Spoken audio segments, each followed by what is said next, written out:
সবাই ভালো আছো তো? আমরাও ভালো আছি, তোমরাও ভালো থেকো। তোমাদের জন্য অনেক অনেক ভালোবাসা রইল শৈলবালা রান্নাঘরে। আজকে দেখুন আমি ডাঁটা দিয়ে আলু দিয়ে মাছ দিয়ে আপনাদের একটা রেসিপি দেখাবো, আপনারা ভিডিওটা দেখতে থাকুন। ডাঁটা নিয়েছি, আম নিয়েছি, আলু নিয়েছি আর টমেটো নিয়েছি, আর এই যে মাছ নিয়েছি।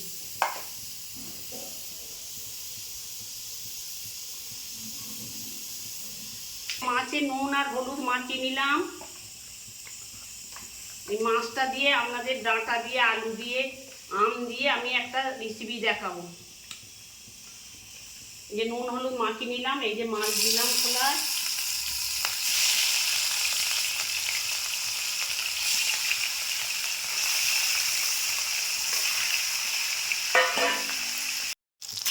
এই মাছ ভাজা হয়ে গেছে, মাছ ভাজা তুলে নেব। একটা শুকনো লঙ্কা দিলাম, একটা তেজপাতা দিলাম, আর এই যে 5 ফোড়ন দিলাম।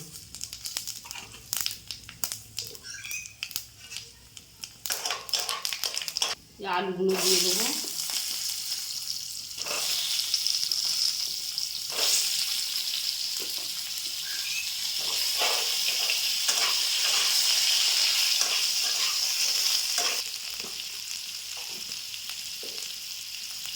নুন দিয়ে আর একটু হলুদ দিয়ে চাপা দিয়ে ভাজবো। আলুটা খালি সেদ্ধ হাফ হয়ে যাবে।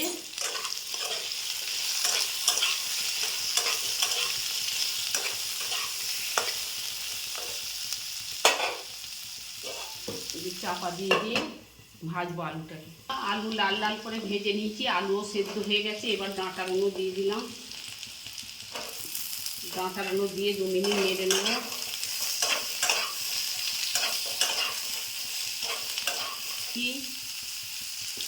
এবার একটা টমেটো দিয়ে দিলাম।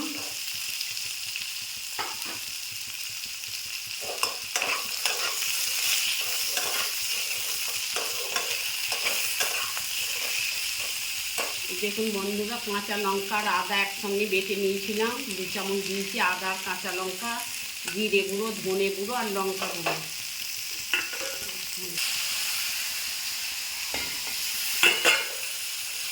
এবার এটাকে কষে নেব।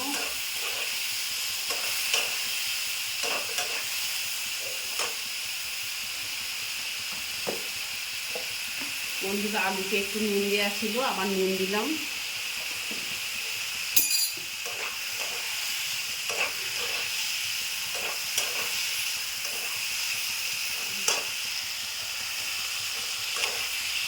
মশলাটা কষে নিয়েছি। এই দেখুন, আমি এতে রসুন আর পেঁয়াজটা দিইনি, আপনারা দিলে দিতে পারেন পেঁয়াজ রসুন। আমি পেঁয়াজ রসুন দিইনি, আদা কাঁচা লঙ্কা একসঙ্গে বেটে নিয়েছিলাম, একটু লঙ্কা গুঁড়ো দিয়ে দিয়েছি। আপনারা এরকম একদিন বাড়িতে করে খাবেন। আমটা এখন দেবো না, আর একটু ফুটে যাবে, ফুটে গেলে আমটা দেবো। আমি জল দিলাম, দিয়ে এই যে 5 মিনিট চাপা দিয়ে রাখবো, তারপর আমটা দেবো। আমটা দিয়ে দিলাম এর উপরে। আমটা ভাজিনি, আমটা দিলাম।